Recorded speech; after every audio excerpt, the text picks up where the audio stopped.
Hello, hello, hello, hello. Hi, hello, colleagues. Can I please ask you to take a seat because we need to check if we need more chairs or not. There are language-specific tables, so not all of them. Feel free to get together with colleagues who speak, your same mother tongue. It will be easier for you to play around with the Kai tool, okay? It is not compulsory, but you can do that. Can you please take a seat because we need to check whether you have all a chair. That's like the main requirement. We have also asked to increase the temperature in the room, so it should be warmer.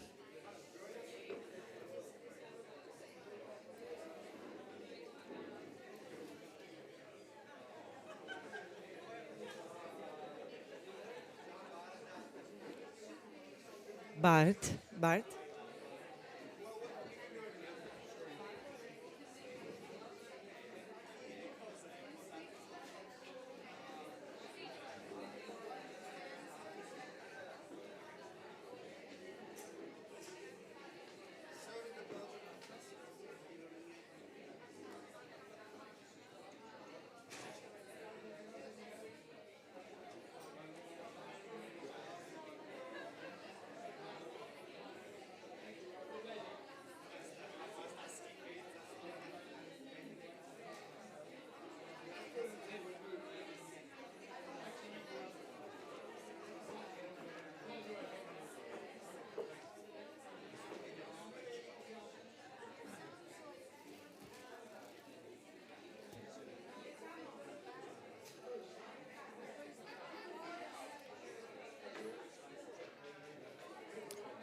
Federica is desperately trying to get your attention.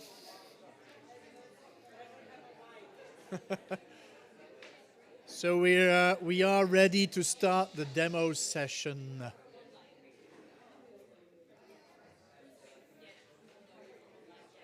Okay, if you would just allow me to take the floor. Am I clear enough?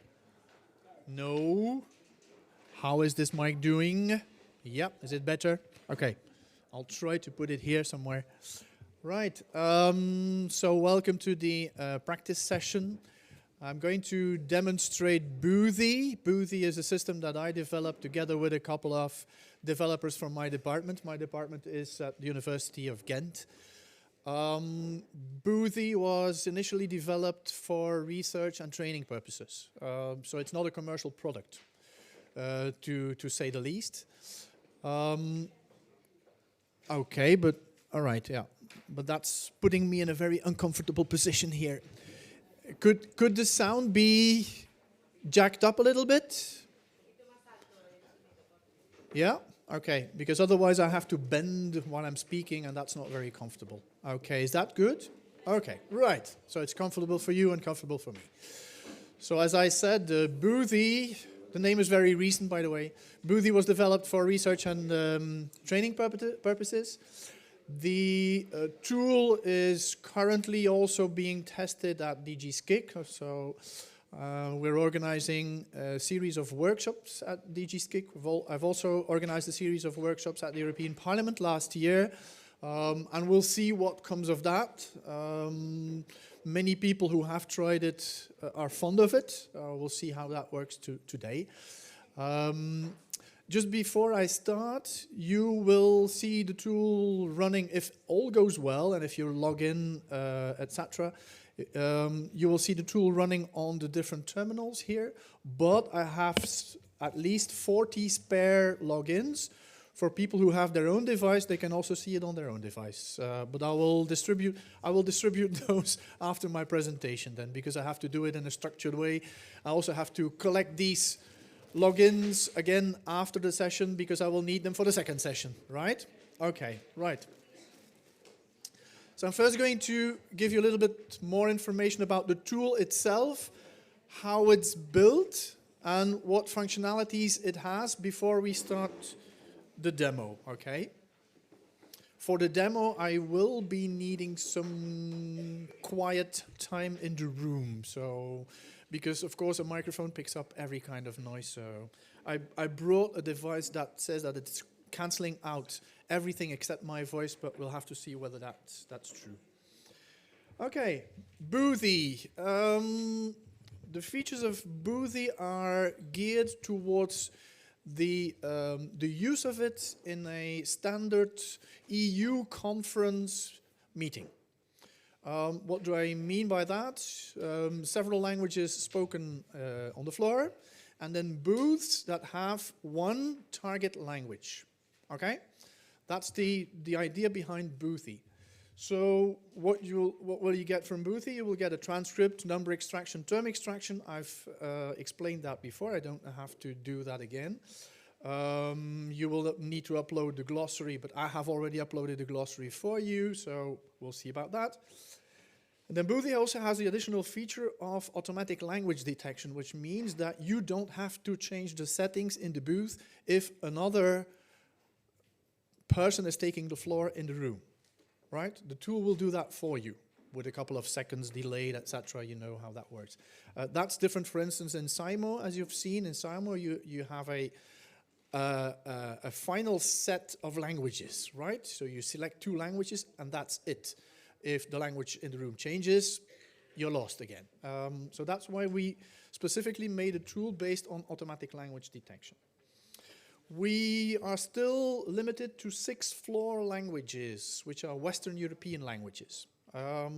Why is that? The tool can actually transcribe very efficiently 60 to 70 languages, but as I said this morning, we lack the grammatical information for these 60, 70 languages to run the glossary.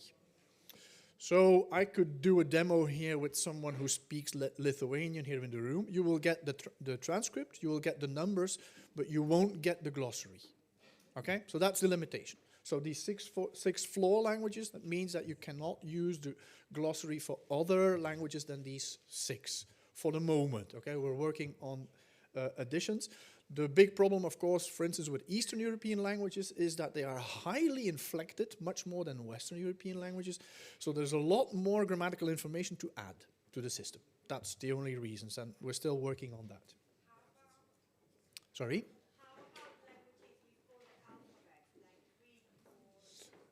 That's not a problem. That's really not a problem. Yes, the question was what to do with languages that have different alphabets. That's not a problem. Whisper AI, who is doing the transcript in the background, is capable of doing that. The 6 floor languages, that also means 6 floor languages.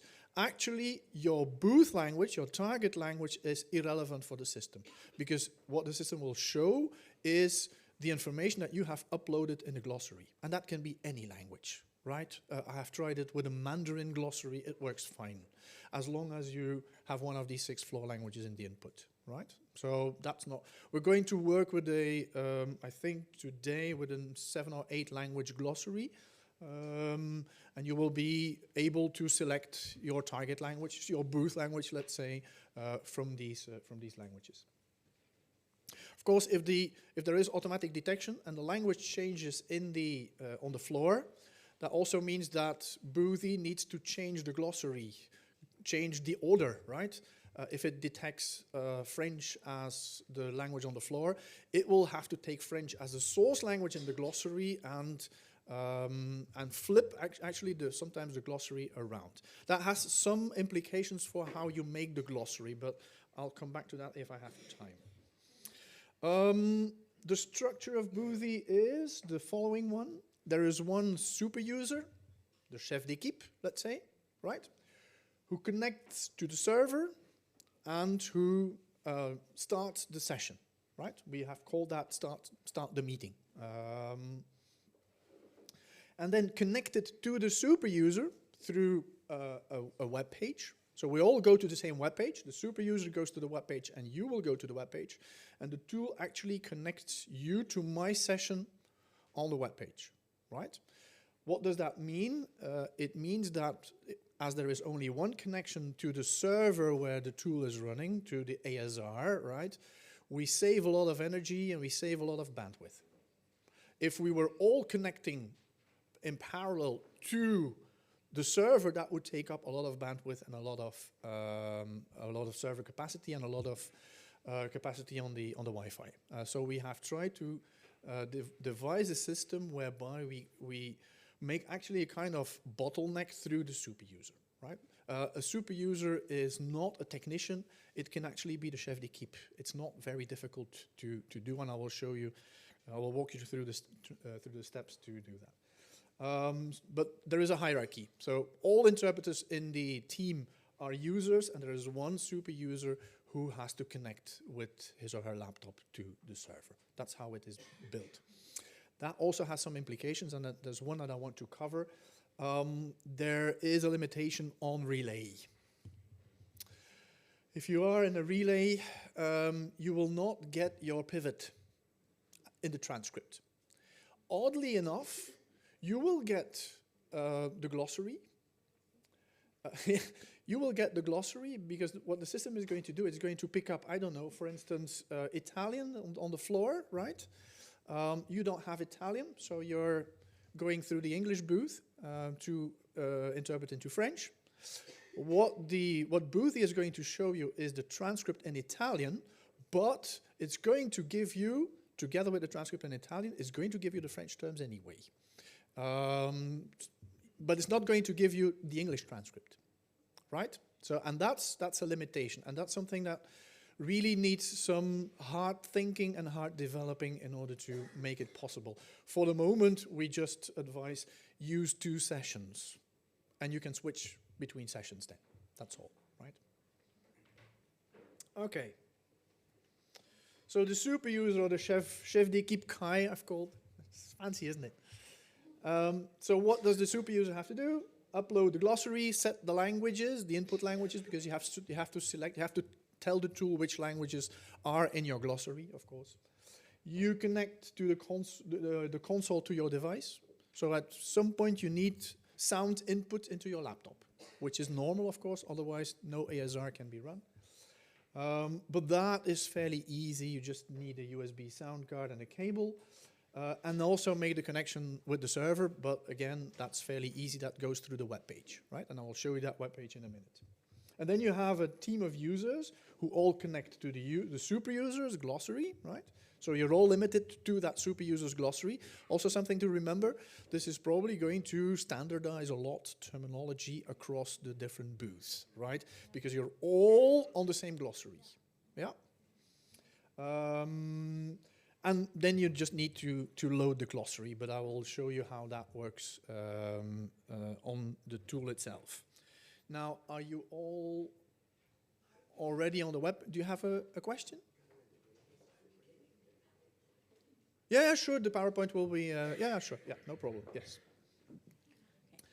So what I need you to do is to go on boothmate.lt3.ugent.be on your terminal. Just a minute for those who want to connect through their own device. Now, if you just okay, so before just 1 second, if I may, just for logistical purposes. Can I have your attention, please? For logistical reasons, we can't have 150 people connecting to the Wi-Fi, and that's why we've set up the different workstations. So what we're simulating is every workstation would be you working in the booth. This is what you would have with your own laptop. So instead of having 150 people connected, we have 10. So everything works from a technical point of view. So each one of you, we're all in different tables. The idea is that you have one laptop that you can be, that you can all, like in a group, you can play around with the different features and follow Bart's explanation. But it will be a joint, like a group thing. Now, if you want to log in from your own device, if anyone wants a device and do it on their own laptop, please, if you're sitting in a table, leave that space for somebody else. Can I just very quickly, don't use the sheet of paper that I put on the table for your own device. What I put on the table is for the PC. Yeah. It's for the workstation. It's for the workstation. Okay. Ben, you can use that one. So you already have one this sheet. Is the volunteers, you know who you are. You use that user ID. If you're not a volunteer, do not use the user IDs that you have on the table. Bart has some spares. I can take up to 50. Yeah. I will need these sheets back for the other session. And then if you're going to use your own device, I would just kindly ask you to leave, and you're sitting at a table, I would kindly ask you to leave the space for those people who do not have a spot at a table and want to use the share workstation, if you know what I mean.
Okay, if you're all logged in,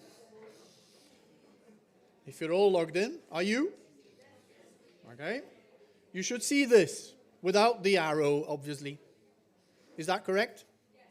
Okay, good. Now you're all connected. Fine. This is the place where actually you can add glossaries, right? This is an old print screen. So for the super user, but I'm the super user today, so you don't have to bother about this, but I'm going to show you how it works.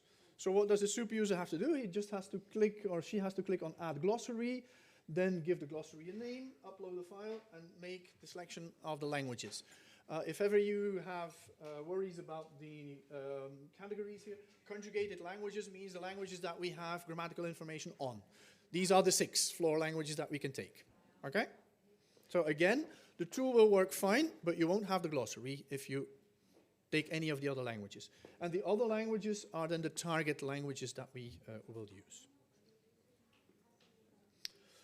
If then you want to, for the super user again, if then you want transcription, right, and extraction, then you click on transcription. Don't do that now, because as long as I'm not connected, you won't be able to connect. Yes? We have an issue here. Yeah. When we Google the address that you gave us, Yeah. we are landing on a very different website. Really? It's LT, right? Not IT, yeah? LT. Yes. Okay, let's go back. So this is an L. No, still not working. But it works everywhere, right? Yeah, it works in the other one. I'll just have a look.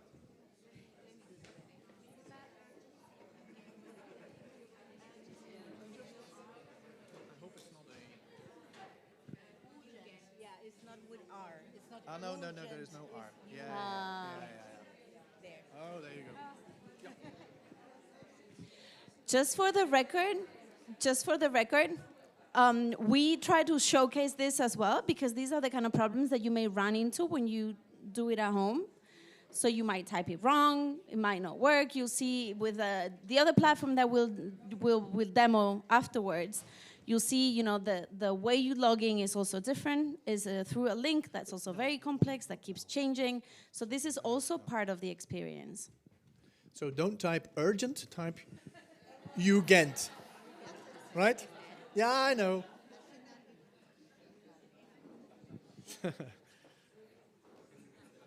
Shit happens, right? Okay, so back to the transcription. What you will have to do, but don't do it yet. What you will have to do is select a glossary from the list. I made a glossary AIIC. You will see that in the list. So if you click on transcription, you are allowed to do that, right? You will see a list of glossaries, If you click on select a glossary, you will see the list, and one of these glossaries should be AIIC.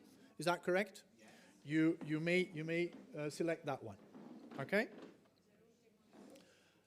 From now, don't touch the system again. I'm just going to give a short word of explanation, and then we'll move on. You will see that if you select if you click on select a glossary, you select that glossary, that a new window appears for the target language. Is that correct? Correct? Okay. So then you can select your target language, but wait with that. Unfortunately, I have just seen that there is also a Portuguese table, but I don't have Portuguese in the glossary. But I should have the other languages.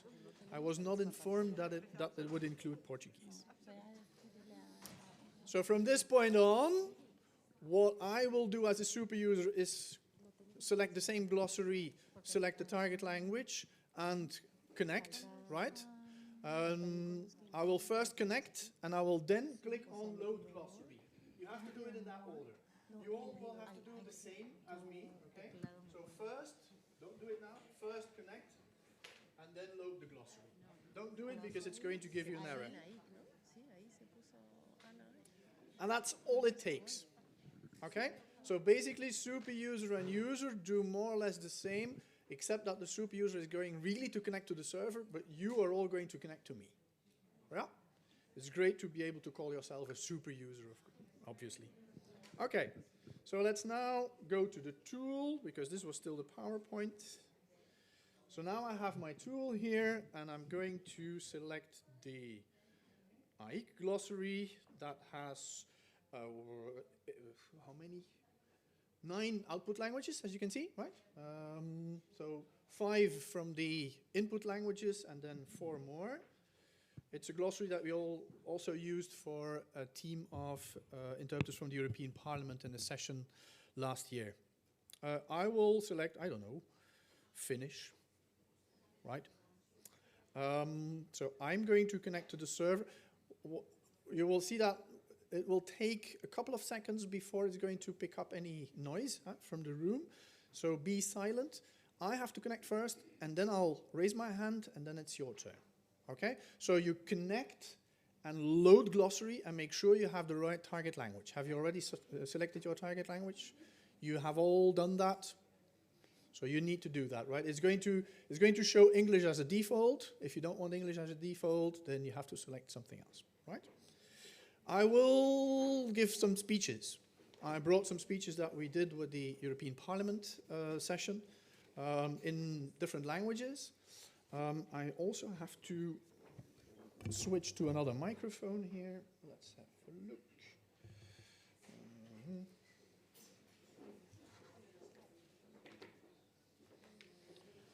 So what I'm going to do at some point, my French and English are fairly decent. My Spanish, still okay, I think, if I can read. My German is awful. So if there are volunteers for Spanish and German, I have speeches here that they can just present. I think that will be better than me trying to do something, right? So are there any volunteers for Spanish? You will do it for Spanish, yes? And for German? Anyone for German? Yeah, okay, great. I will try to use this microphone, so I'll just come up to your desk to see whether it works with the tool. So we'll see. Okay, so let me connect first.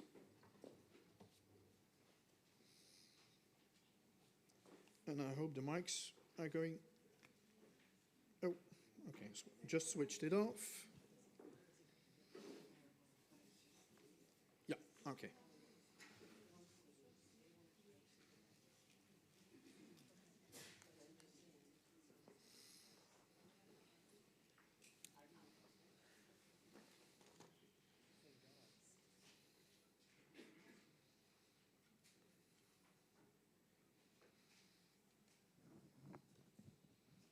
So please connect, everyone. Server is going to. There we go. Oh wow, there's already something in the glossary apparently. That's a coincidence. That was not planned. Anyway, shall I start with English perhaps and switch to French somewhere in the middle of the speech? Yeah? Okay, so let's see. So in this first speech of the day, I'd like to talk about something that's becoming increasingly important, but often gets a bit overlooked. And that is, how can we actually... Oops. Is that mic working actually? Is the mic working? Is the mic working? Is the mic should be okay. Yeah. I'm on the Wi-Fi here, so when I get interrupted through the Wi-Fi, this is what happens, of course. Okay, let's try again.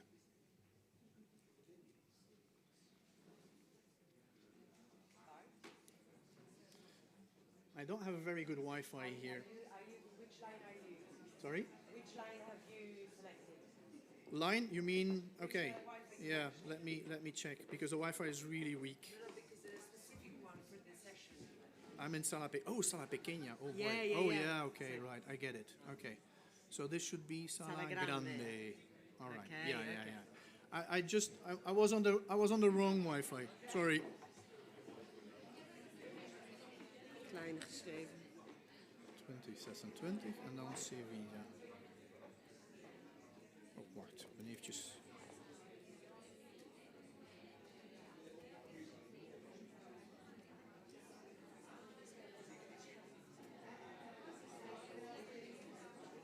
Ja, ziet er al iets beter uit. Oké.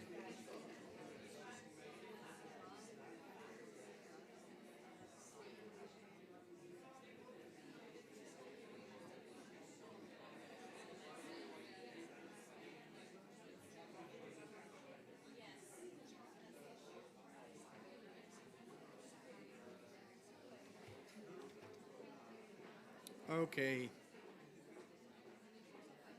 Right. Now what's going to happen...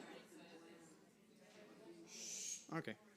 Now what's going to happen probably... So I was on the wrong Wi-Fi. I was on the Wi-Fi of the other room, which is 20, 30 meters away from here. What is going to happen is that you probably, in the beginning, won't have the glossary working because you were all connected before. I connected again, of course. So I will first have to switch very rapidly to another language so that the language detection works. Okay.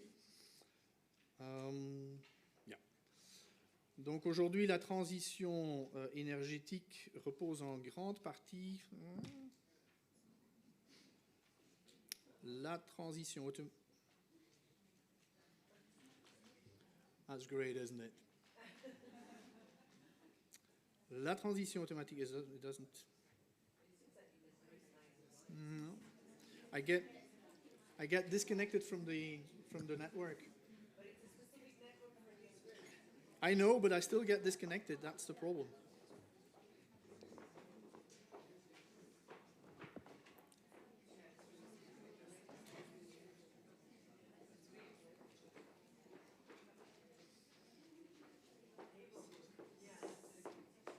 Let me see. I'll just... Yeah, perhaps.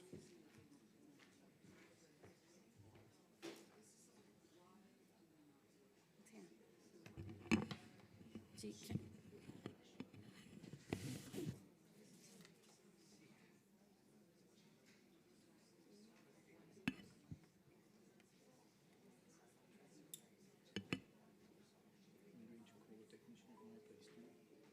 Can I unplug any of these? No, actually you can't. Ja, Peter, ik word hier voortdurend... Ik verlies hier voortdurend de verbinding. Ligt dat dan op de server, of van de wifi hier, of ligt dat dan ons? Ik ben eventjes aan het kijken. Is het enkel jij of er meerdere die het verliezen? Nee, ik verlies het, dus zij verliezen het ook. Hè. Ja. Ik doe op mijn laptop de spraakherkenning. Hè. Ja, ik was op En na enkele seconden... dus ik was trouwens op te kijken. Ja, na enkele seconden verlies ik gewoon de verbinding. Iedereen is verbonden al duidelijk. Iedereen is nu verbonden met mij. Hè. Ja. Ja, en zijn die 15.000?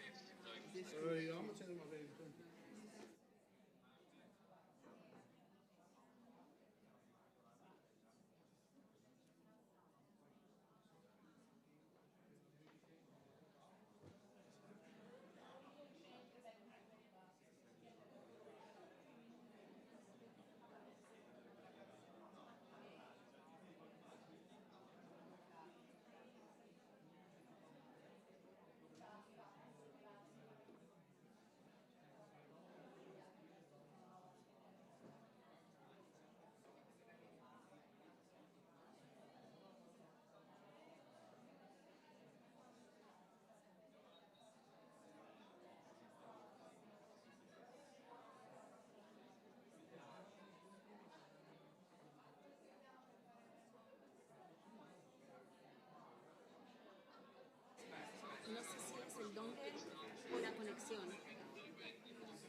probleem is dat zodanig veel dingen nu van verbindingen gaan veranderen, dat ik niet meer zeker ben wat. Blijf je aan de lijn? Ik ben hier aan het zijn. Ja, oké.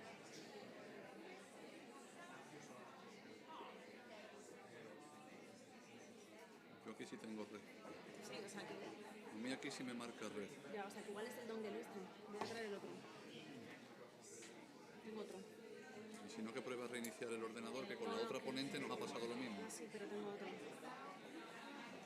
Mira, a ver, que yo no sé cómo va esto. Voy a traer el otro. Bueno.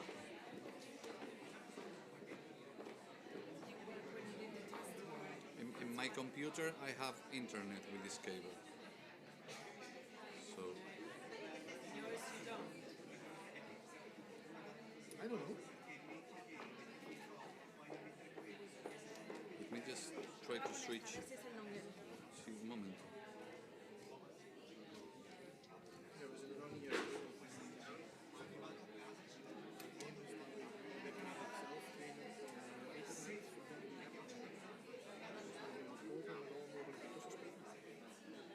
This should be working. Wat zeg je? No, no le coge internet. Ja. Ya, pero te digo lo que veo. Technisch team. A mí sí me ha cogido internet en el mío. Es lo que es. Now it's connecting. Wait. Now it's connected. Ik kan nu nog een keer proberen. Hè? Oké. Okay, let's try Solo que again. ¿Tienes este no me sitio cabe. ahí? ¿No tienes sitio? Nu de settings aan het doen. Oh.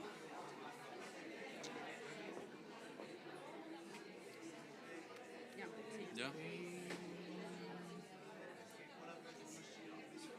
Connecting, ja, server's ready. Oké, ik ga nu even kijken. Ik ga No, it's okay. glossary. It's en mío, me veo. Oké, so ladies and gentlemen, now then again, zie je eens binnenkomen? Ja, oké, ja. Ja, goed. En als ik nu Nederlands spreek, gaat het over Nederlands automatisch.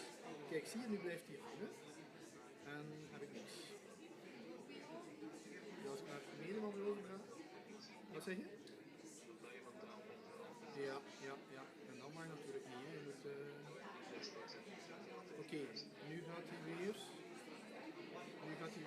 Nu gaat hij over naar Nederlands. Dus, maar is dat wel nog altijd naar detected language English? Ja.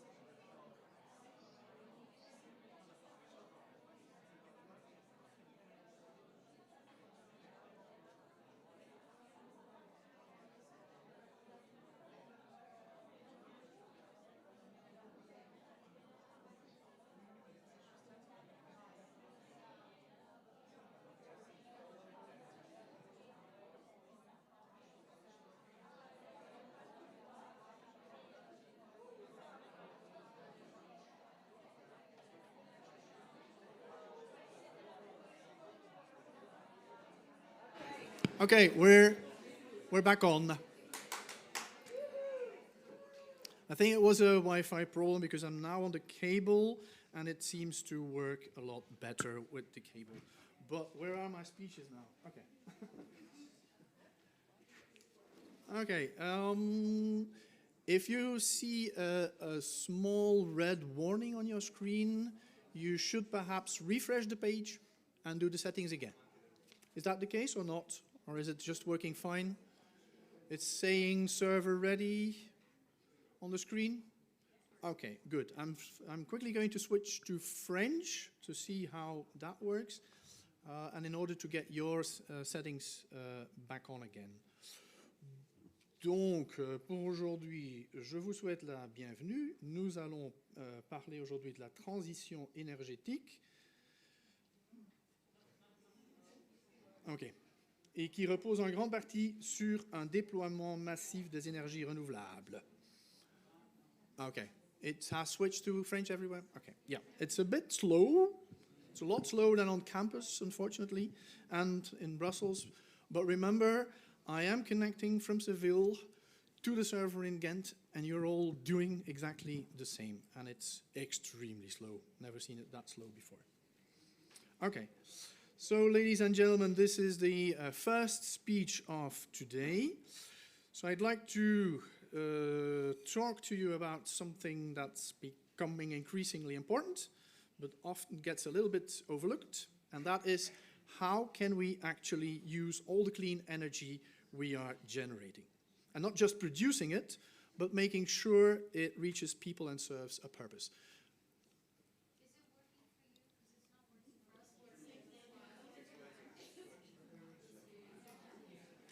Okay. Where is it working? Okay. Then just refresh the page and load again. Are you on the correct? So first connect, then load glossary, and make sure you have the right target language. I know, but I got disconnected here, and that's why it switches off on most of your. Okay, is it going now? Is it working? Do you have transcript? Yes. Okay, great. We're all there? Yeah. Good. Okay. So more specifically, I'd like to take a few minutes to talk through 15 strategies or solutions that will help us deal with the growing surplus of renewable electricity. Strategies we're already using and some that are still under development. When I talk about a surplus, I really mean that in some regions we now have more clean energy than we can actually use or move around, especially during peak solar or windy periods. Now, many of you know this already, but the main challenge in renewable energy today is not always about decarbonizing energy generation or managing intermittency. In a lot of places, we're facing something a bit different. We're dealing with abundance. And that's a good problem to have, but it does introduce new complexities. Take Belgium, for instance, the country where I live. Even in Belgium, where we're not exactly basking in sunshine year-round, there are still times when solar and wind generation exceed demand or available transmission capacity. And when that happens, we have to do something that seems counterintuitive. We curtail.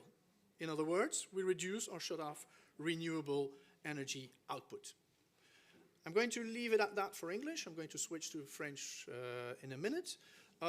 Just remember, the terms that you've seen are the ones that are in the glossary. You may have heard me use terms that did not appear on the screen. That means that they're not in the glossary. Yeah. There is one term that I would have liked to see appear that was decarbonize, but there was a problem apparently. Do you know what the problem could be for decarbonize? And it's actually a tip and trick. Because decarbonize is in my glossary, so it should show up. How is it transcribed? So this was on purpose. The Whisper AI writes decarbonize with a Z. In the glossary, decarbonize is with an S. No match. Right? So you have to be careful when you're drawing up your glossary, you have to really be careful about the spelling. As I said, this is a 1-to-1 match. So you better introduce the same spelling as the one that Whisper AI offers you. I mean, you can switch Whisper AI to British spelling. It's possible, right? We haven't done that yet. But for instance, if you're working with IATE, if you're making glossaries from IATE, make sure you think about the spelling. And the best way to go is to use actually the two spellings in your glossary. One line with the American spelling, one line with the English spelling, right? So that's one thing to remember, okay? So I won't get decarbonize if I don't have decarbonize with an S in the transcript, and Whisper AI is not giving me that. Is that clear to everyone? Yes? Okay. Ben alors je vais rapidement passer au français maintenant. Je vais vite chercher mon discours. Attendez, hein.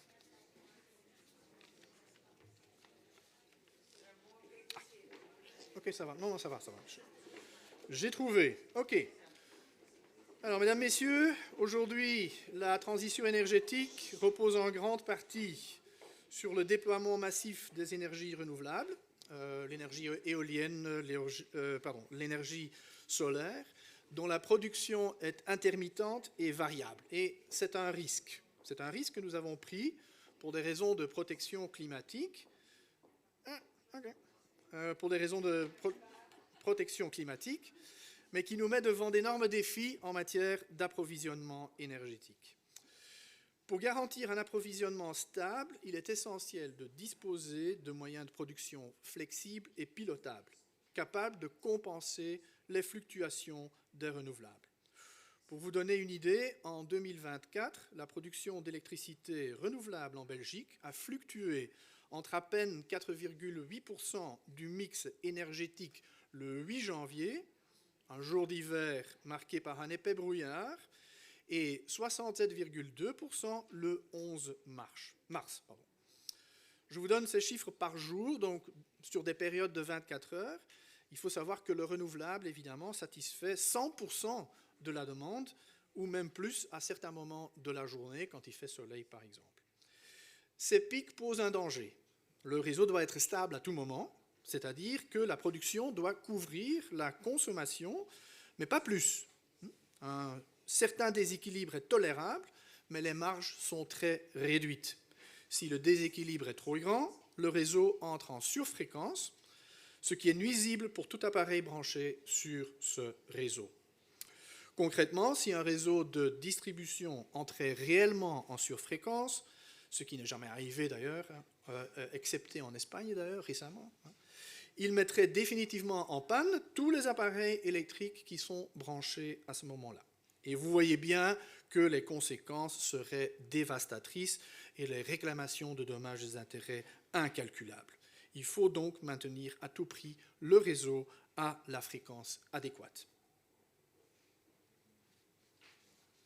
Mon discours est...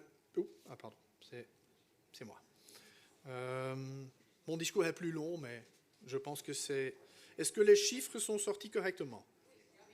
OK, très bien. All right, good. So that was okay. Switching to English now. It's getting a bit more used to it, apparently, because the switch is quicker now. Yes. Okay, that's because you connected when I was working. It should actually switch back to the term mode when I'm switching languages again. Yeah, but that's because you had the little glitch, and you had to connect after all the others. The others did see the terms appear. Not everyone. Who got the terms? Who got the terms in the room? Yeah. Okay.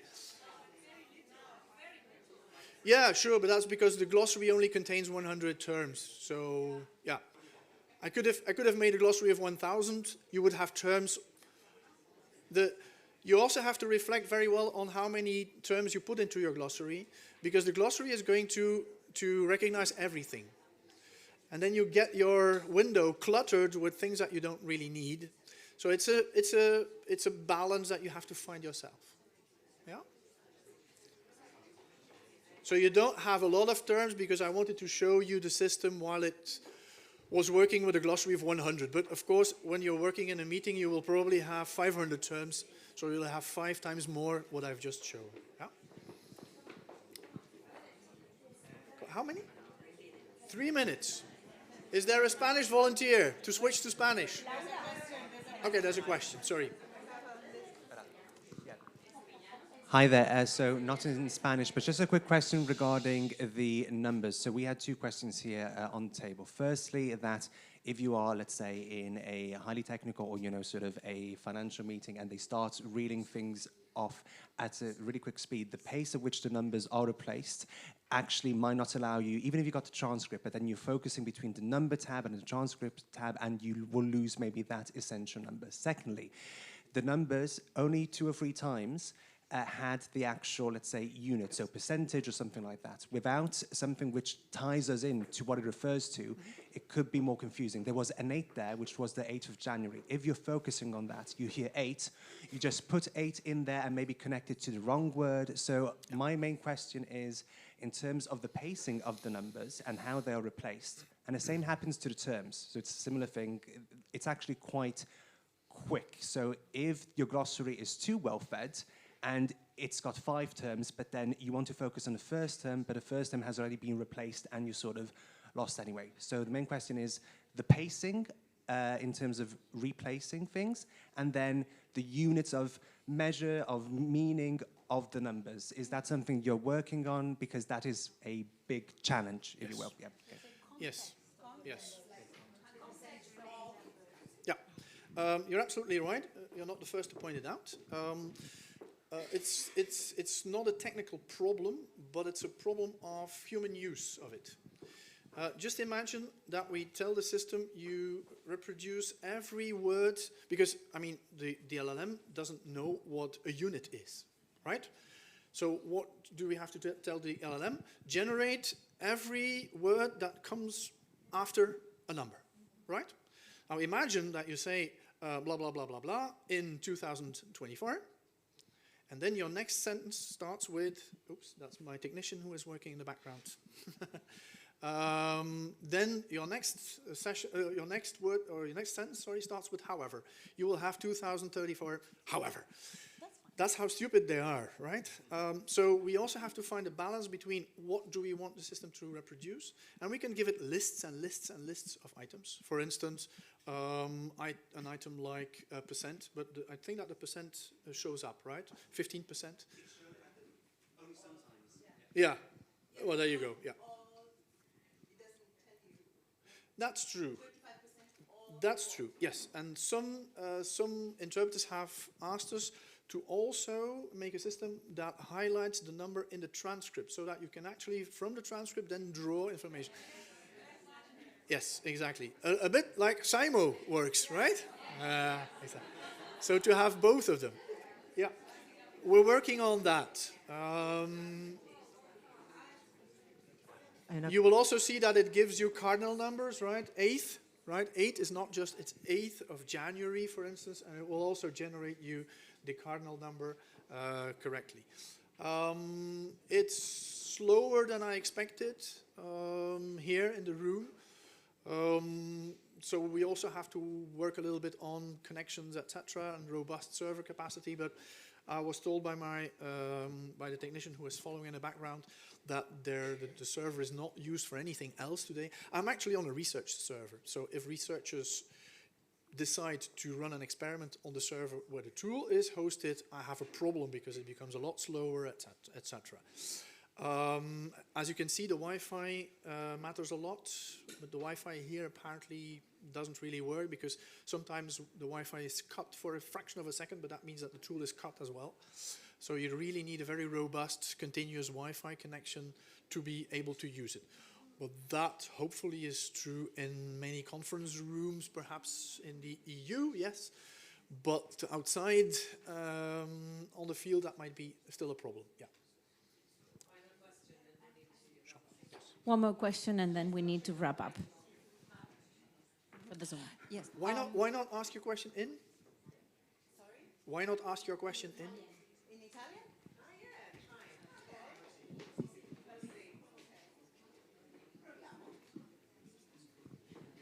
Just keep speaking. Yeah, just keep speaking. Ok, con il microfono. La mia domanda è questa. State prendendo in considerazione la possibilità di inserire lo strumento di machine translation? Perché la mia opinione è che spesso e volentieri i termini tecnici di una conferenza sono quelli che abbiamo preparato e che teoricamente dovremmo già sapere, e nel contesto di quella conferenza il termine che magari ti può un po' far deragliare è un termine fuori contesto, è quello di cui hai bisogno. Un esempio tratto da uno sport, tu ti eri preparato sull'energia solare, non ti viene in mente il termine. Quindi secondo me potrebbe essere una future utile. I'm not going to do a whole consecutive of the question, right? So the question is, should we insert machine translation? I haven't done so because it threatens your jobs. So if you start using machine if you start using machine you can always read one. If you start using machine translation in the booth, there is no you're of no use anymore because the users in the room could do the same, of course, right? So that's why we have not crossed that line. For us, that's the line we don't cross, the machine translation, just because we don't want to give other users ideas about replacing interpreters. That's the whole thing. Thank you very much, Bart. I'm sorry we need to wrap this session because the next trainer is here. So we'll now move on to Interpret Bank. Bart, you come with me, we'll go to the other group. So you stay here. And that's it. That's for you just to have, of course, just a sneak peek. Please bring the little sheets of paper with the user IDs. Bart needs them for the following session. Thank you. Magda, you can Graag gedaan. set up your computer.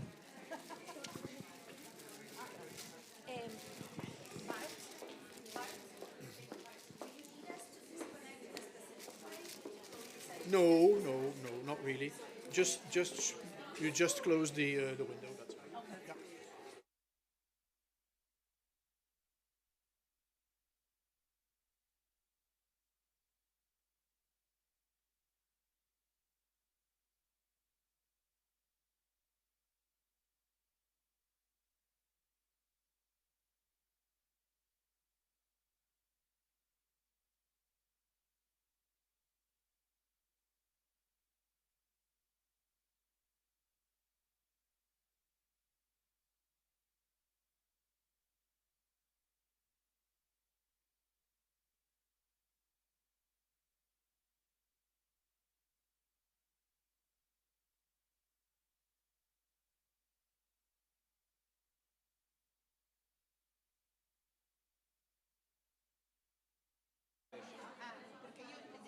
Hello?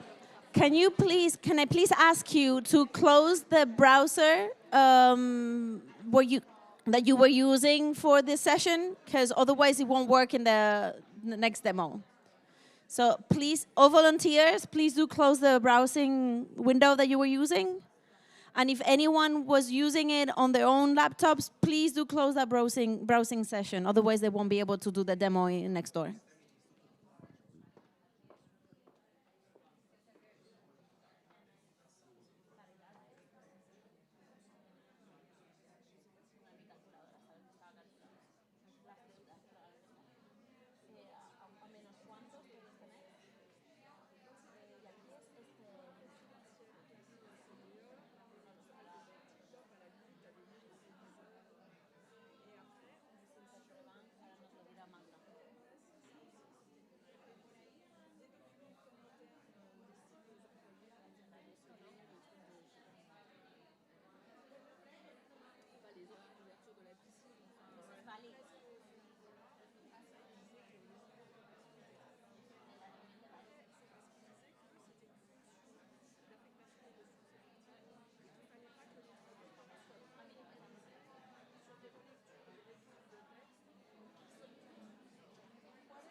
Hola, hola. Okay. Hi, everyone. If we haven't met, my name is Magda. I'm based in Germany. You cannot hear yet? No? You need more volume. ¿Pueden subir el volumen un poco? Okay. Let me know if is it better now? Okay.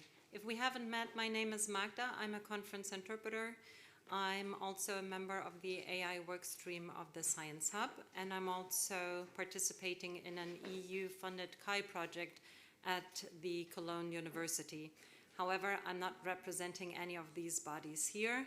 I'm also not connected to Interprify in any way, except for the fact that I pay for a monthly subscription, and I have tested their tool and wrote about it, and that is basically it. So I would like to show you how it works and talk a little bit about it, what it can do and what it cannot do yet. And there are different versions, and also there is the desktop version that some of you may know as a terminology management tool. And this is really the special thing about InterpretBank, that in the first place, it's a terminology management tool. And there I can say that I actually can recommend it. I like it very much. The current version is 9 point something, depending always on the update. When I wrote this, it was 9.52. This is the desktop version, which now includes some AI features. I'll talk about that in a moment. And then I'll also talk about what we refer to as the InterpretBank as a CAI tool, which is the automated speech recognition with highlighted numbers, glossary prompts, and so on. It says here that it includes a demo video, but I'm not going to show you that video because we don't have much time, and you wouldn't be able to read the transcript anyways. We already tried it in the other room, lost time there, so we can save that time here, and I'll show it to you live instead, which is then the hands-on demo. I'll show you the video, and then we can also try some languages. And then we won't have time for Q&A. This is just really optimistic that it says it here. Well, we can do this later. If you have questions for clarification, though, you can always interrupt. Just make sure it's purely, a technical question, how does this work or that work, not a philosophical discussion, which we will have to do later. Just a few facts about InterpretBank. It was developed by Claudio Fantinoli. He is linked to the University of Germersheim in Germany, and he's also a conference interpreter. It was one of the first terminology management tools on the market.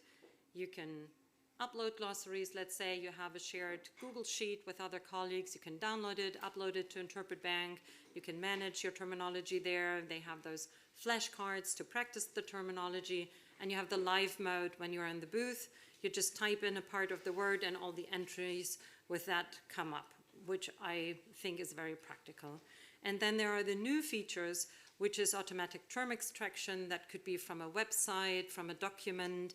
It could also create a glossary for you. You just give it a topic and you'll have a glossary, and then you can practice with a practice speech that you can generate. You need to pay AI credits for that, but they come with the monthly subscription. They are renewed every month, and in my opinion, there is no use for those tools because the training speech is 2 minutes about a topic. You may as well watch an original, real YouTube video about your topic.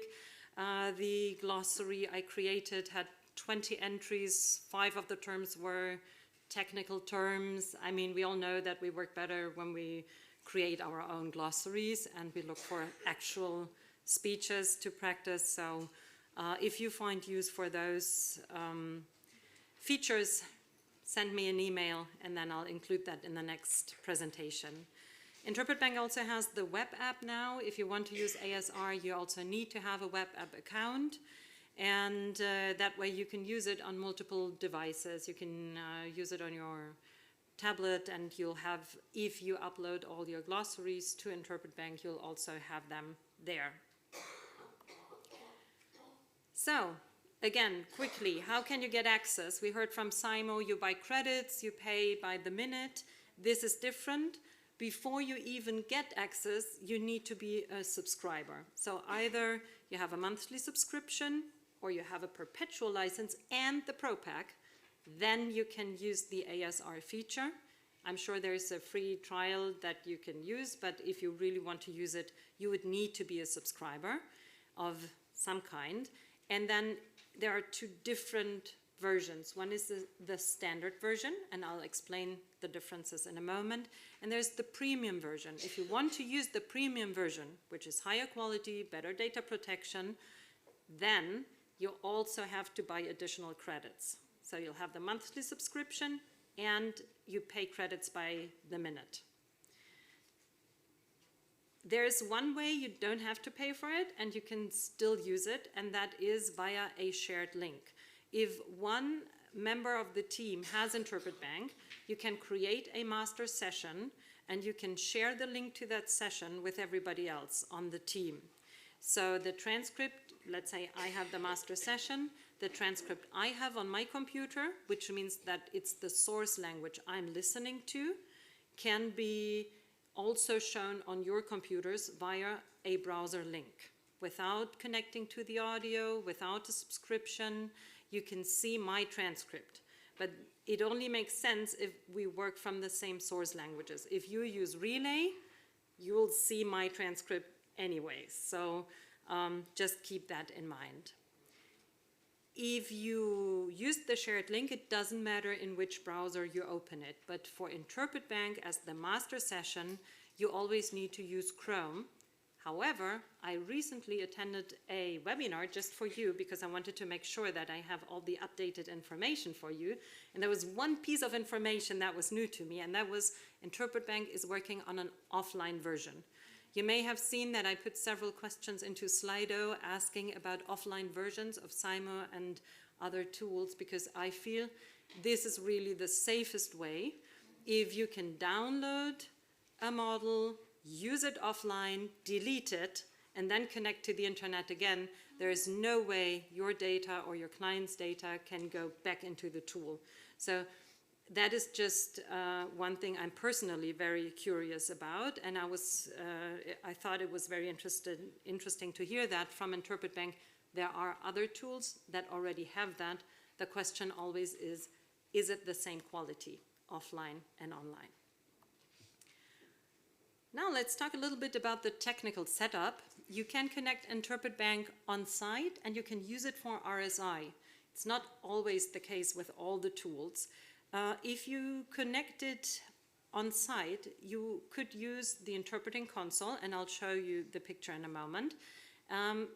If that console has a mini jack entry for headphones, are there any Brazilians here? I've heard that in Brazil your consoles don't have that. Maybe in other countries that's the case too. Then you have to find a different connection that sometimes is outside the booth. So it depends on the console you have. You can also use it for RSI, but you would have to use it on a second device because you cannot use your microphone at the same point. It would transcribe also what you are saying. You don't want that. And then the shared link could even be used on the same device, but we already heard from Bart that it may not be advisable because you may be too distracted. So here you can see the setup in a booth. So this is the official Interpret Bank picture. You see the standard German interpreting console. You see the mini jack cable.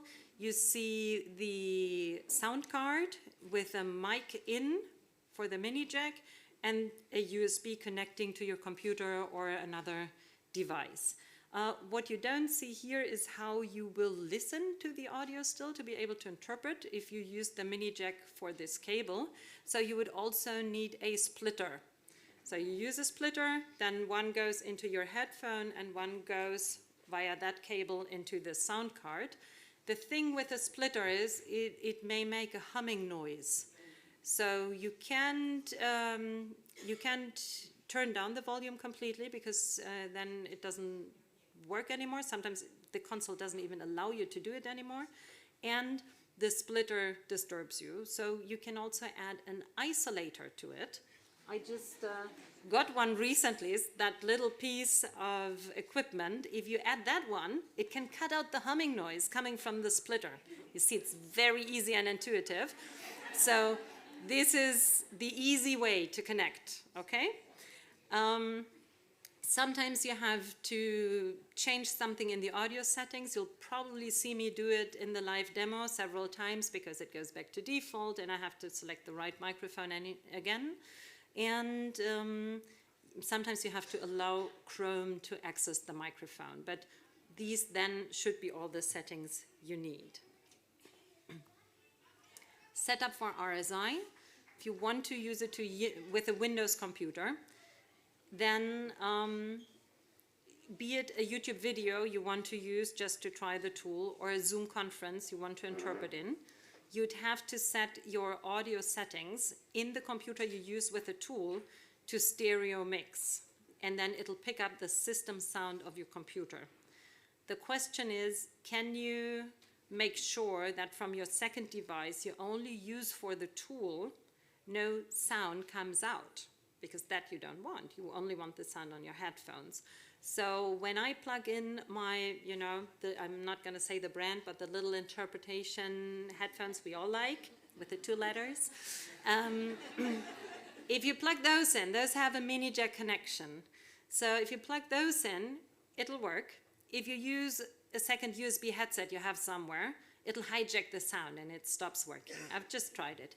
So what you can do instead, and I'm really thankful to the Interpret Bank technical support, because, I think it's just one guy, because it's always Gino, unless they are all called Gino. Who knows Gino?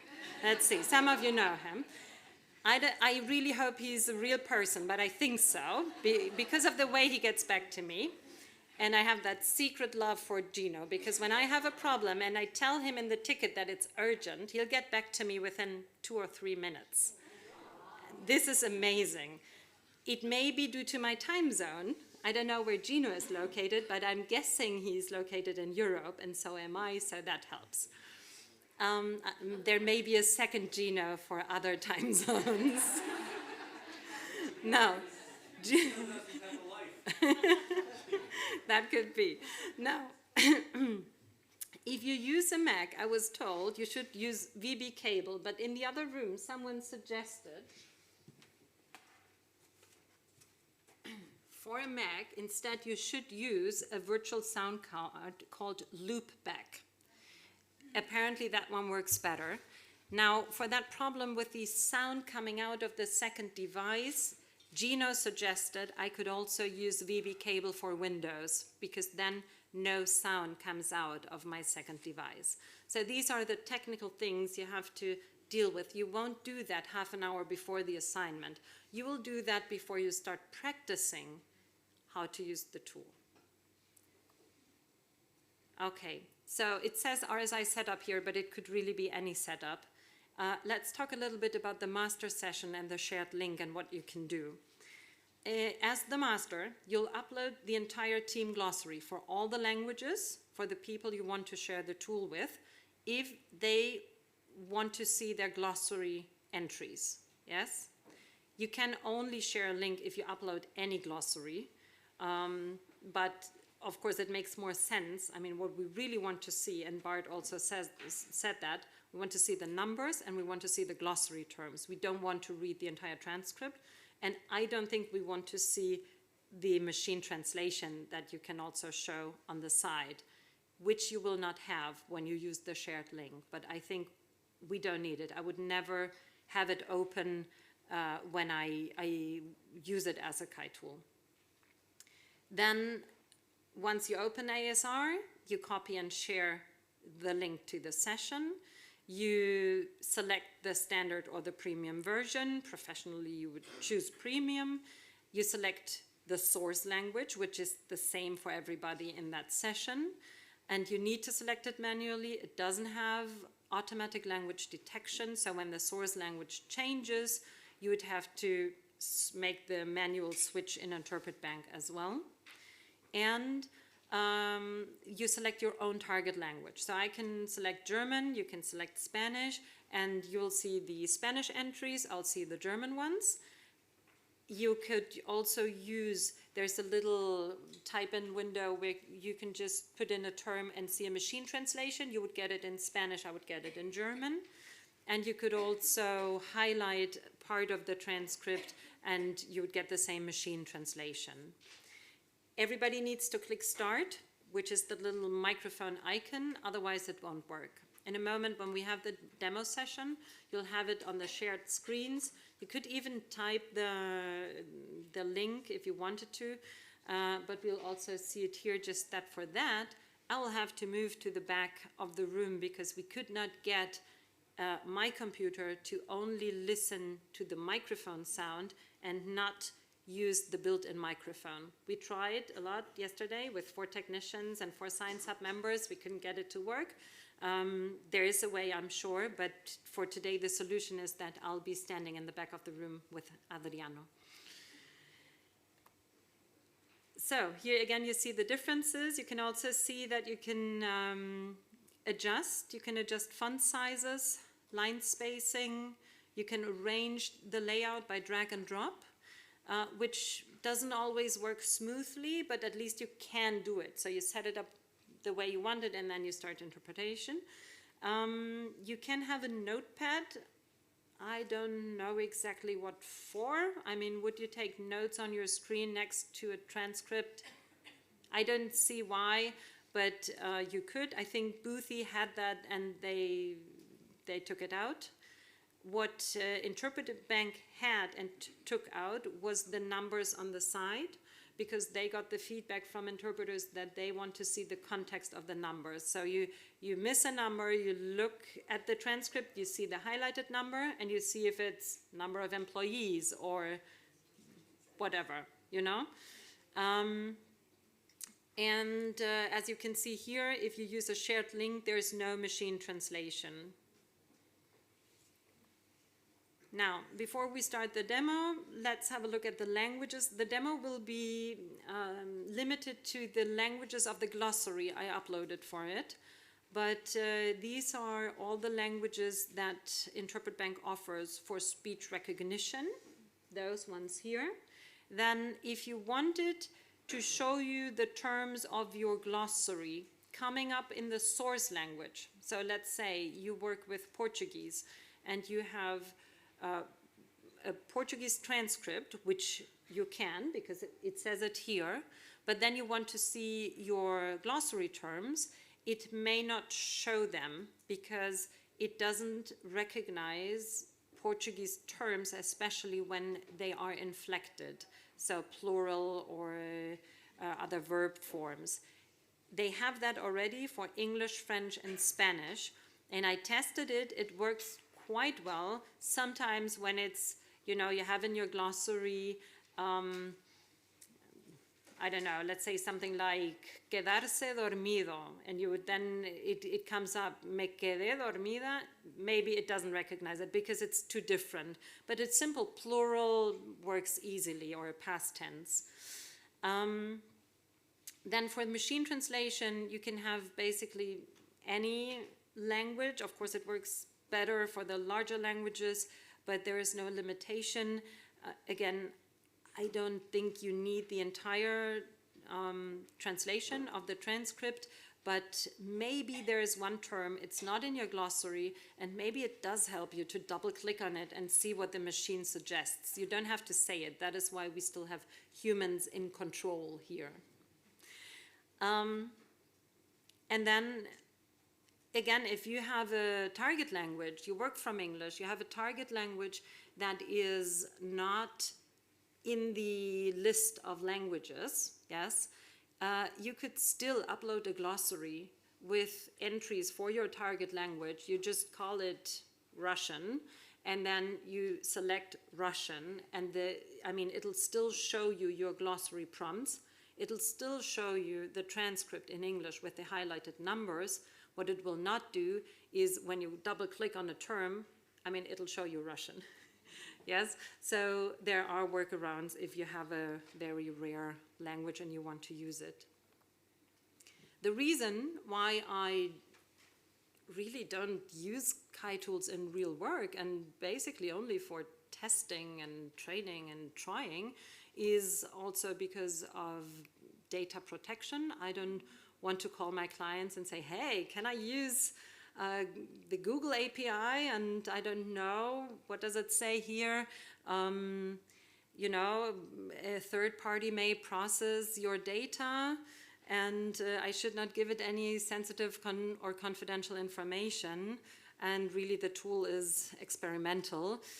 No, I'm not going to have that conversation with my client, but last fall, Interpret Bank came up with that premium version, and I asked Claudio about it because really the website doesn't give you a lot of information, not even in the terms and conditions, and he basically said he can't disclose what provider it is, but they assure it's based in Europe and it's GDPR compliant, so data protection for the European Union compliant, and they don't use the data to train the model.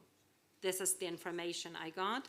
Interpret Bank itself doesn't process any data or store it. It's just the question what engine they use, and if it's the standard engine, it's the Google API, so your data is there.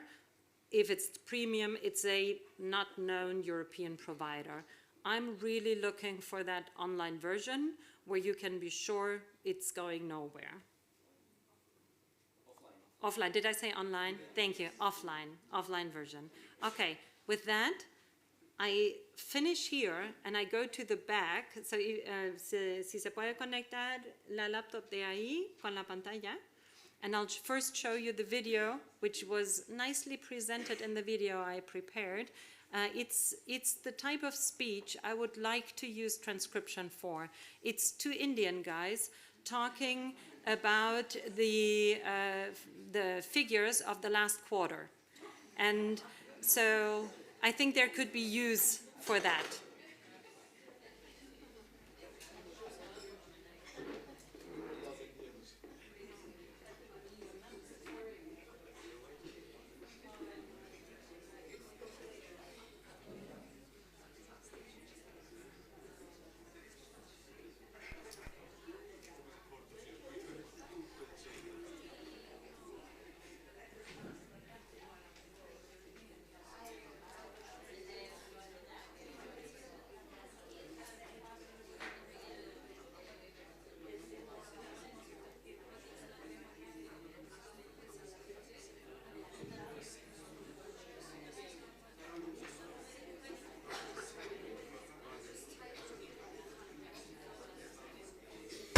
My wife said, if you win, we'll fly to Asia. If I win, we'll fly to Paris. I bet you won't get toned with just Tai Chi walking before Christmas. Saw a revenue of 389.7 million. This is a growth in dollar terms at 3.9% quarter on quarter, 18.8% year on year. And as you rightly said before, it's 21.8% year on year. Please remember, this is the 21st sequential quarter of growth for us. So it's been built on many, many quarters of growth. The EBIT, as you rightly said, was at 34.8% year on year. Now, if you look at it, total contract value, the order book. Okay, since this is not the video, but actually already the live demo, feel free to connect at the workstations too. So those at the workstations, please click on the link. The link, I can double check here, while you can also read what I'm saying at the moment. The link should have 32 as at the end. If you want to connect from your phone or your notebook, you can just type in that link. It's asr.interpretbank.com/share/ and then the number you see on the screen. I'll leave it there for a moment so you can type it in if you want to. And we'll just listen to the video, and I'll also walk around and see if all the workstations were able to connect.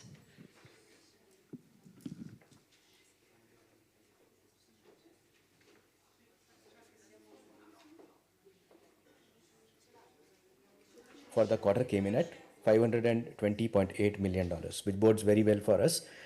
In terms of the growth, we saw a very healthy growth across all our customer segments. So whether you look at our top 5 customers growing at 22.8%, top 10 at 20.2%, and even if you were to look at our top 100 customers, which are responsible for roughly 80% plus of our revenues, they grew at 22.4%. So we have had a very good secular increase in revenue across various segments. Now, in terms of the verticals and the geographies, let me talk about that as well. So the growth was led by banking financial services vertical, growing by 30.7% year on year, high tech by about 14.1%, and healthcare at 12.4%. So even in terms of the verticals, we had a very good growth across all the verticals. In terms of geographies, Europe, it's a very small base for us. It's about 9% of our revenues or thereabouts. We grew at 37% plus year on year. North America, which is the largest market for us, contributing 80% plus, that grew at about 17.4%. So overall, whether it is the verticals, whether it is the geographies or the client segments, we saw a very good secular growth across. So I'll take a pause and answer more questions. Okay, ladies and gentlemen, one must note the consistency of performance in persistent. The name itself talks about persistency. Let me just give you some excellent data. Sequential growth in revenue, which means quarter on quarter, Persistent has shown rising revenue for the last 21 quarters. The company got listed in FY 2010, and from then on till FY 25, revenue has appreciated about 17.4% each year. More importantly, in the last 4 fiscal years, this growth in revenue has sharpened further at about 25.6% CAGR each year for the last 4 years. This is something that the market has appreciated very well. Each year over the last 5 years, you've seen the stock price of Persistent rise 73% each year, which means it's doubled each year. And of course, in the last 10 years, the CAGR growth in the stock price is at 33% each year. Mr. Kalra, let's look at what the next 3 quarters hold for shareholders. Where do you see traction in North America? What are the 1 or 2 sectors that Persistent is targeting in terms of higher sales, higher revenue, and maybe higher margin, higher profit? Sure. So if we were to look at where we are today, and the last 6 quarters, 7 quarters, we had a very good growth in healthcare. Healthcare had been leading the growth for us for the last year and a half. For the next 3 quarters, 4 quarters, the banking financial services segment, as we see it, will lead the growth for us, and that's reflected in the order book that we have had, the kind of growth we are seeing on a quarterly basis. Followed by that will be the high-tech segment, where we are seeing the impact of the work that we are doing in AI switch the at the languages highest on your because these are the workstations. companies You that can build switch software languages, products. These are the first one to target adopt languages AI only. to disrupt So themselves. choose a and then different it target percolates to the language, enterprises. choose a So high-tech different segment is font the second size. growth segment for us. And healthcare, any which ways, is a very strong segment for us. It will continue to grow, but that will be the pecking order that we are looking at from what we know today. And as we don't give any forward-looking guidance, I'll not put a number to it. But all I can say is, if you look at our order book, if you look at our employee addition, we also added 700 plus employees in this quarter. This was on a sequential basis. And the last quarter also, we had added 600 plus employees. So from that perspective, order book is good. The employee addition is good. We have good traction in the market. Balance will let the quarters pan out. Okay. Mr. Kalra, what is the size of the order book and what was the addition in the quarter gone by in Q1? So the order book for the quarter came in at $500 plus million in TCV terms. So on an every quarter basis, we announce these TCVs. Okay, so now you've been able to see what was on the demo video just with a larger font, and you could already play around with it a little bit. Are there specific questions on how to start it? Was everybody able to click on the microphone and could start it at the workstations? Yes? You have a problem over there? Something that didn't work? Okay, wait, I'm coming over. And maybe you noticed that when I switched languages, at some point the transcript stopped working. So I had to refresh the page, but then the microphone went back to default. So I had to select the right microphone again. So maybe, you know, you have to be aware that if you are the host of the master session, you need to do that for everybody who relies on that tool. So you may do that together with your booth mate. You don't want to do that while you're interpreting. How does it work to get the live translation? Because we didn't see that column. Yes, so when you have the shared link, you don't have the live translation of the whole transcript. What you can use, and you can try that right now at your stations, where it says translate, you can just type in any word and it'll give you not your glossary entry, but a machine translation of that word. So this is for words that are not in your glossary. You can also double click or highlight a paragraph of the transcript and you'll get an AI translation for that part.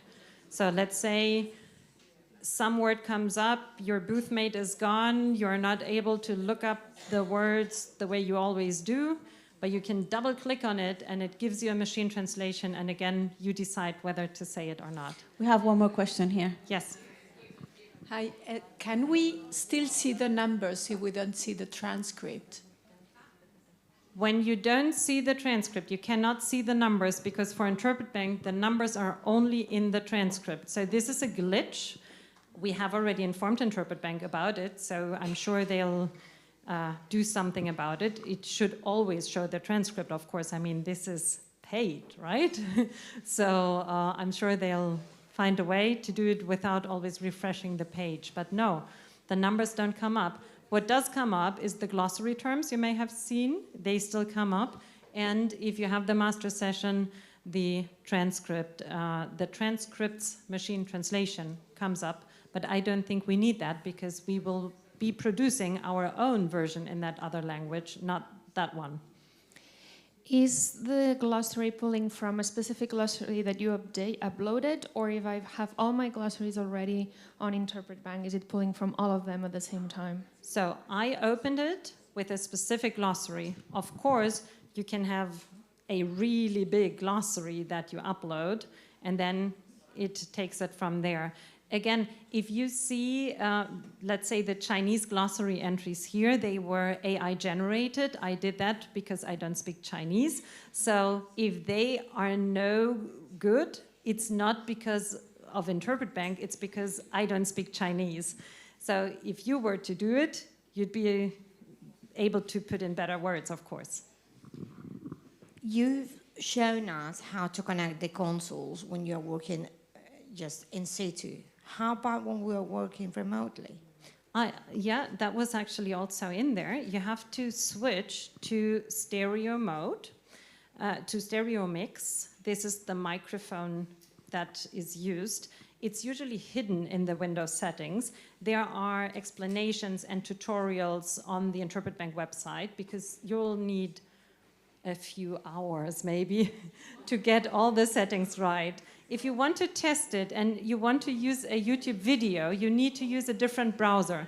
So you play the video in Firefox and Interpret Bank in Chrome, and then you can test it. For a Zoom session, you can always call Gino or open a ticket. I don't have his number yet. No, it's also for Mac. You would use the tool I mentioned before. Okay, now Gino how many sounds minutes like a do we have? keeper. How many minutes do we have left? 10. 10 minutes. Okay, so we'll play around with it. I'm gonna give Vivi didn't know that I would do this, but I'm gonna give the microphone to Vivi, and we'll just find different languages, and then we'll see how the transcription works in other languages. We'll start with Spanish, so that will be you. And then for the other languages, we'll find more people, okay? Muy bien. No sé, es que me estoy escuchando. Pero es que estoy haciendo 25 cosas. Friend, ¿esto se cambia o lo detectas? Spotting people. Bueno, lo vamos a dejar a ver si lo detecta. There's another question. There's another question. Estoy haciendo, Okay. mira, te está- So later. Hola, ¿qué tal? ¿Cómo están? Vamos a probar entonces la herramienta y ver si es que está funcionando correctamente. Esperamos que vuelva a cargar.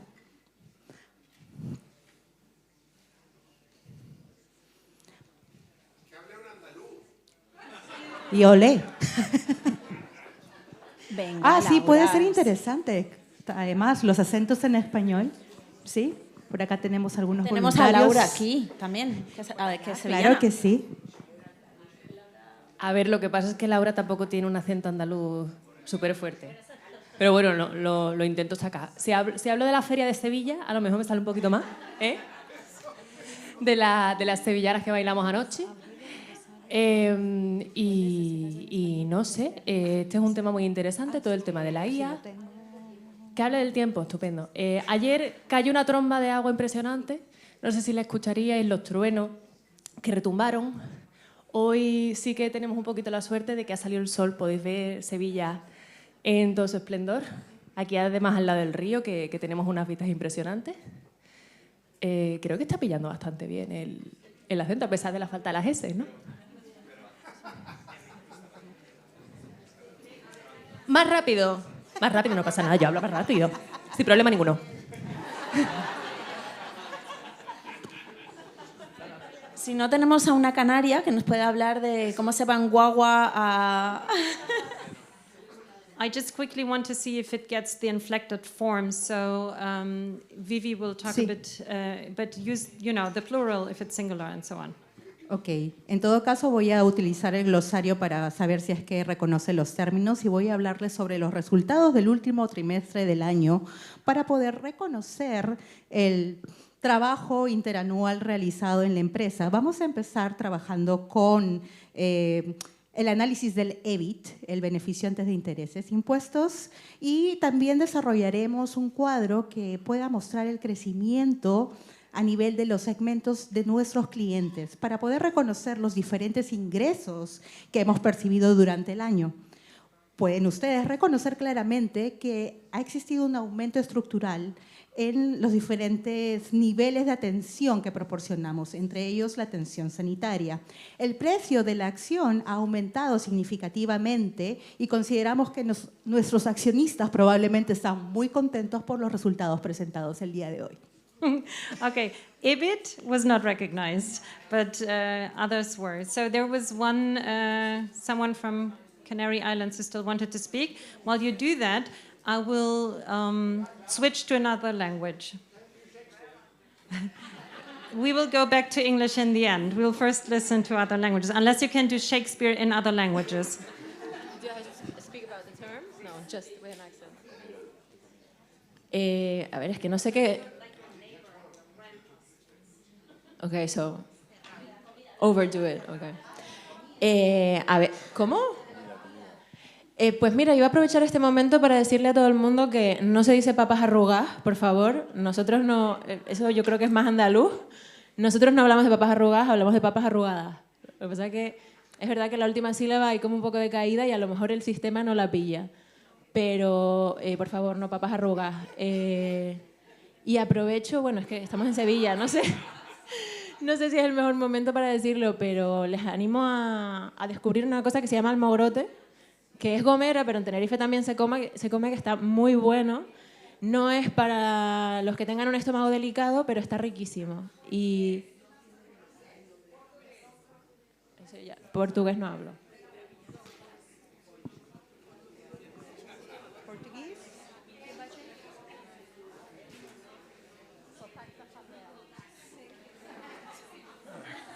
Não sei se devo dizer que vou falar português ou brasileiro, né? Já que agora existe toda uma tese de que em cada lado do Atlântico temos uma língua diferente. Ok, estão me pedindo para falar mais rápido, então eu vou falar mais rápido. Vamos ver como é que a ferramenta se comporta com o português falado mais rápido. O que mais? Gírias,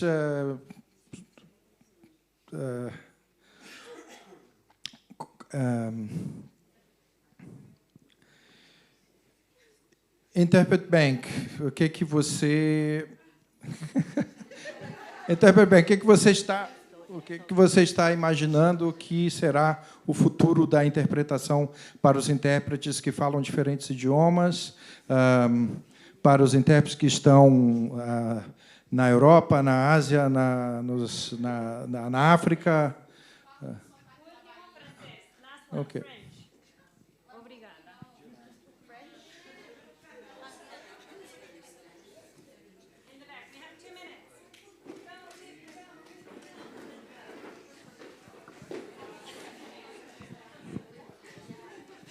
Bon, moi, ce que je voudrais savoir, c'est ce qui se passe quand on a des orateurs qui parlent à moitié en français et à moitié in English. Parce que vous savez comment ils parlent dans la finance. Alors, je t'ai fait un peu ça, c'était du corporate. Et puis, il y en a d'autres, celui d'après, il va dire, mais non, mais moi, j'ai du business plan. Et avec mon business plan, j'ai fait beaucoup de corporates.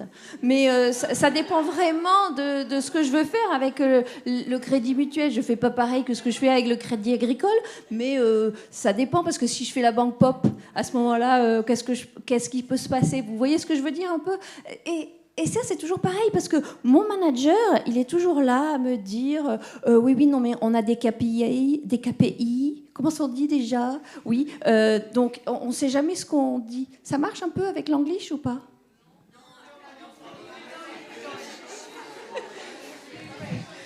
Bon, alors, je continue, mais justement, on parlait de la performance, mais moi, je suis dans l'EMEA, et dans l'EMEA, on fait beaucoup avec New York et aussi Liverpool, hein, pas ceux qu'on a entendus d'hier, hein, pas les mêmes poules, mais sinon, bonjour. Thank you so much. So let's see, sometimes it understands that I'm speaking English even though I'm still set to French, but sometimes it also gets confused because I'm telling it that this is French and I'm still speaking English. Thank you so much for your active participation. Our time is up. If you have any questions, ask them later.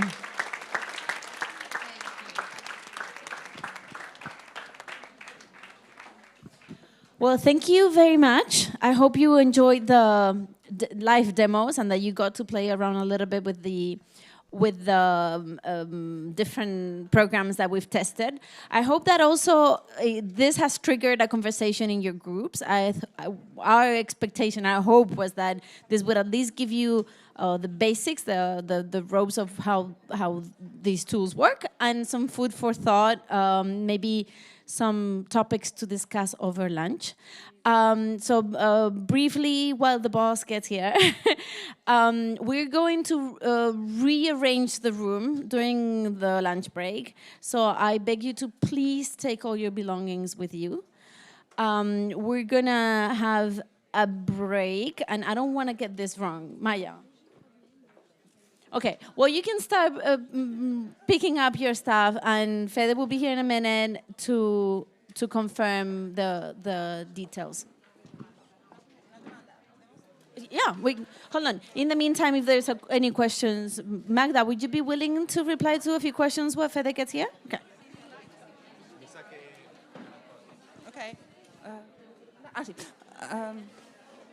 You mentioned in the microphone.